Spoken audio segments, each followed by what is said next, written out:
At 3:15 hours, Taman Bay, commanders raised quiet toasts. They did not know the night already belonged to 2 drones, and their fortress would be burning before dawn. August 28, 2025. The sea lay glassy over Taman Bay, and the Buyan-M sat at Pier 2, hulking and deliberate. 8 Kalibr missiles rested in its cells, poised for any city in Ukraine. Officers moved with easy confidence. Some finished reports. Some traded silent toasts. The ship's crew assumed the night belonged to them. But at 3:20, Ukrainian eyes did not sleep. Recon teams tracked the ship's return for days. They logged headings, fuel states, and crew rotations. They watched supply runs and the rhythm of maintenance. The operation did not leave room for surprise. It left room only for timing. A small fishing boat cut a dark line across the bay's horizon. To anyone glancing at a radar readout, it looked like routine coastal traffic. On the deck, 2 men wore heavy jackets and fishermen caps. They steered with quiet hands and resembled every civilian crew that used the bay. Beneath tops at the stern, 2 FPV drones waited. Fiberglass hulls stretched 5 feet across. Night cameras paired with inertial guidance. Each carried an 8-pound armor-piercing head. The price was less than a utility vehicle's tire. The effect was enough to shear steel and burn electronics. The boat reached the surveillance ring of the port. Podlet radars swept in steady arcs. Panzer batteries guarded the airspace. Patrol boats traced thin signatures across display screens. On paper, defenses overlapped into a perfect net. On the water, small seams still existed. Then the tops came off. Hands checked wires and armed warheads. Rails slid into position. No words were needed. The first drone would strike the mast. The second would tear into the Kalibr bays. The choreography relied on seconds and steady nerves. At 3:28, the first drone, Thunder, launched from the rail. It hugged the surface at 7 feet, its electric motor whispering before climbing into a scream. The boat's job ended the moment the wings cleared the stern. From then on, autonomy took control. The second drone, Retribution, followed. 40 seconds apart, the 2 vectors stayed linked. They flew like shadows over glass. Their thermal signatures were faint, their sound even fainter. Black and white FPV streams were fed back to operators watching miles away. Inside a bunker near Zaporizhzhia, an operator leaned forward over Thunder's feed. Range numbers ticked down like a surgeon's clock. He corrected drift by fractions, nudged trim against the crosswinds, and trusted rehearsal more than luck. Podlet towers scanned the sky. Panzer batteries tracked echoes overhead. Patrol crews watched for shapes that never appeared. The screens showed clutter, birds, waves, ghosts. Each correction shifted blind spots to another place. Overconfidence turned geometry into a weapon. Thunder struck the mast. A flash lit the deck. Antennas shredded and crashed down in arcs of sparks. The central radar pushed one final burst, then died. Screens blinked error codes before going black. Static filled the control room. Officers shouted for diagnostics. Keys slammed, but consoles were dead. The Panzer fire system required manual input, locked behind a ruined cluster. Orders rose in panic, then drowned in smoke. A radar officer slumped across his station, bleeding from shrapnel. Cabins filled with carbon dust and choking heat. Optical lenses cracked and blackened. Cameras went blind. The ship's electronic throat had been cut. Retribution arrived from the port side, 95 miles per hour, a 25-degree angle. With the mast gone, the crew was blind. Burned cameras showed nothing. Human sight was too slow. The drone slipped through the dead zone untouched. At 3:32, it found an open hatch. Bay 3 was cycling a Kalibr into launch position. Mechanics of war sat exposed, the teeth of a machine mid-turn. Retribution aimed for the hatch, not the missile. A hit there would cripple the launcher and threaten the magazine below. The impact tore the hatch free in a sheet of metal. A fireball rolled across the deck, throwing heat and shrapnel. Suppression systems hissed CO2 into the flames, but wiring already burned and control modules fried in seconds. Fire spread into the electrical bay. Heat found fuel lines and bundled cables. Adjacent tubes cooked under rising pressure. The risk of sympathetic detonation climbed with every degree. Crews scrambled to seal valves and start pumps. The ship listed 3 degrees to starboard as ballast shifted and compartments flooded. Then, a short encrypted message hit fleet channels. Buyan-M MB-38 attacked, radar destroyed. The Kalibr system is damaged.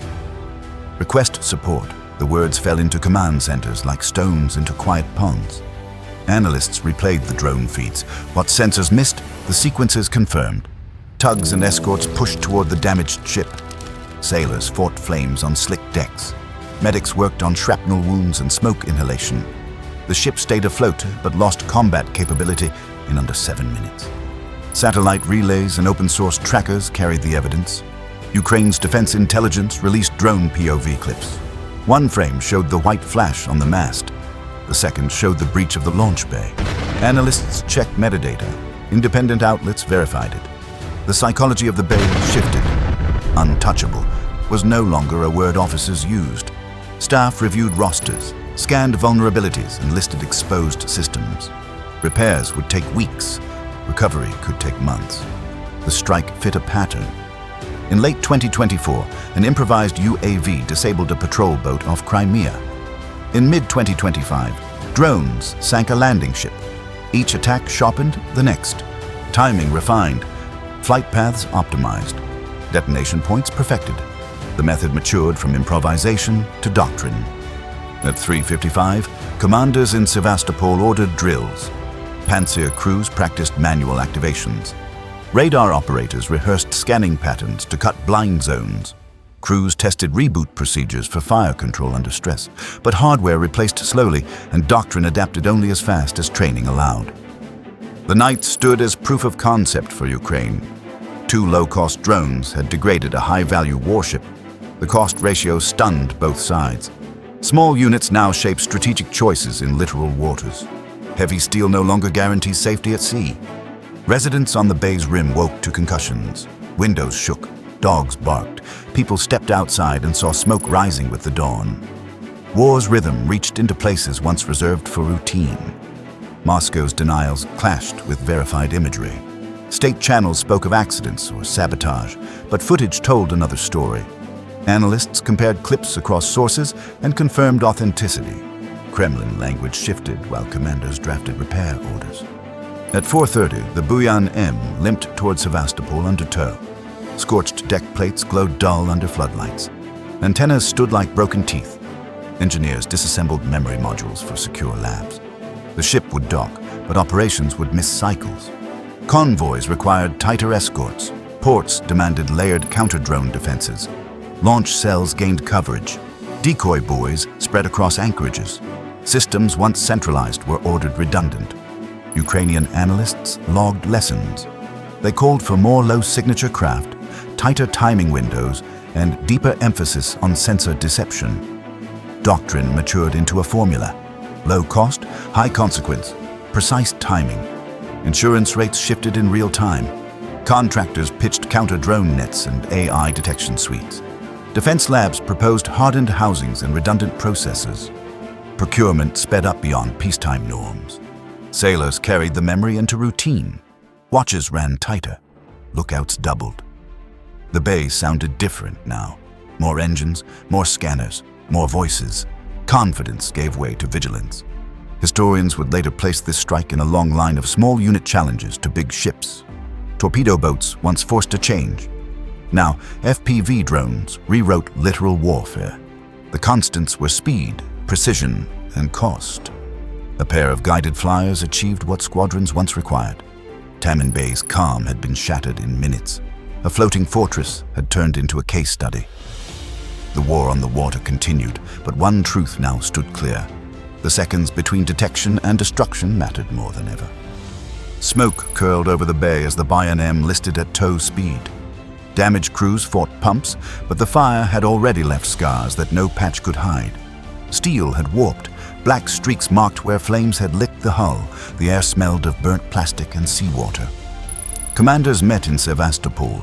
They reviewed footage and logged reports. Analysts highlighted the mast's destruction as the decisive first blow. Without eyes, the ship had been blind. The second drone had exploited that blindness within seconds. Timing, not firepower, had decided the battle. Planners were already redrawing defensive diagrams. Low-altitude gaps filled their charts. Drone corridors cut across safe zones once considered untouchable. The image of a secure bay collapsed in a single night. Ukrainian operators archived every detail. FPV footage, telemetry logs, and operator notes were catalogued. Success became a template. A two-drone sequence could grow into a swarm. Proof of concept had already matured into doctrine. The story had spread beyond the battlefield. Satellite images confirmed the tow toward Sevastopol. Analysts in the West called it a turning point. If small drones could cripple a Kalibr carrier, Russia's naval reach faced a ceiling it could not ignore. At 11 o'clock, the economic ripple began. Insurance markets shifted coverage rates across the Black Sea. Civilian captains worried about stray drones or mistaken strikes. Taman Bay's reputation changed from an artery of commerce to a contested zone. War had spread into economic veins.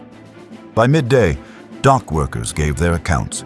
Some said the explosion felt like thunder inside a cavern of steel. Others said the ground itself had jumped.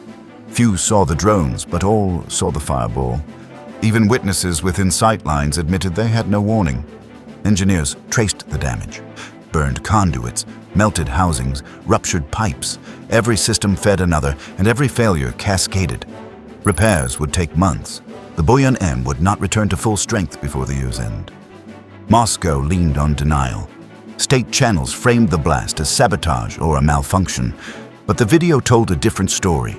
Frame by frame, impact angles and heat blooms confirmed the strike. The cover story lasted only as long as sensors could enforce it. Ukrainian analysts compared this strike to earlier operations. Sea drones had cracked landing craft in Crimea. FPVs had gutted command posts in Odessa. Each victory carried the same signature: speed, timing, and cost advantage against scale. Technology compressed the battlefield into seconds. The impact of Taman Bay was larger than flames on a single deck. In military academies from Annapolis to Warsaw, the strike became a case study in how speed and nerve could overturn scale and tradition. For decades, sea control was measured in tonnage, in missile range, in how many layers of steel could hold against an assault. But here, in one quiet inlet, that balance cracked. Two small drones had done what submarines, aircraft, and fleets of torpedoes were designed to do: cripple a warship in minutes. Economists noted that the cost curve of war had been inverted. Millions in armor undone by thousands in circuitry. Strategists pointed to the human side too. Sailors, once trained to fear heavy barrages or enemy fleets, now had to fear silence, a dark horizon, a ripple on calm water. The lesson spread quickly. Future seas would not belong to whoever had the biggest fortress, but to whoever had the fastest shadow. By 3 p.m., Russian commanders pushed new orders. Helicopters patrolled over harbors. Boats swept wide arcs for intruders, but none of it could erase the precedent. The reaction came too late. The sun burned away the mist. Charred paint glistened on the ship's sides. Civilians filmed the tow into port and posted clips faster than officials could suppress them. Images spread in minutes, faster than any briefing. NATO briefings dissected the event. 2 drones under $50,000 combined had disabled a $250 million platform. The ratio stunned observers. Strategy no longer favored scale. It favored precision and nerve. Moscow's planners scrambled to draft countermeasures: drone domes, jamming grids, rapid response nets. But resources were finite, and every solution carried cost and time Russia could not spare. Protecting every bay or every ship was impossible. Ukrainian commanders marked the mission complete. No further assets risked exposure. Taman Bay fell quiet again, but its silence carried a new weight. Water, once routine, had turned hostile. The calm was permanently broken. Headlines named it the Night of the Bay. Commentators compared it to the sinking of the Moskva. They argued that drones had ended the age of steel navies, replacing armor with algorithms, weight with timing. By midnight, the Buyan-M limped into Sevastopol under tow. Its silhouette looked wounded, stripped of pride. Crews whispered about what would come next. Onshore, cranes froze against the night. The water reflected stars again, but the smell of fire lingered. This strike was no accident. It was a demonstration, Seconds, two machines, and a plan proved stronger than layers of steel and doctrine. Taman Bay learned in one night that distance does not equal safety. The Black Sea learned again that no fortress is untouchable. What do you think? Does this mark the end of the age of great steel fleets, or just another chapter in a war of endless surprises? Stay with us. Every hour writes a new line, and the next strike may already be airborne.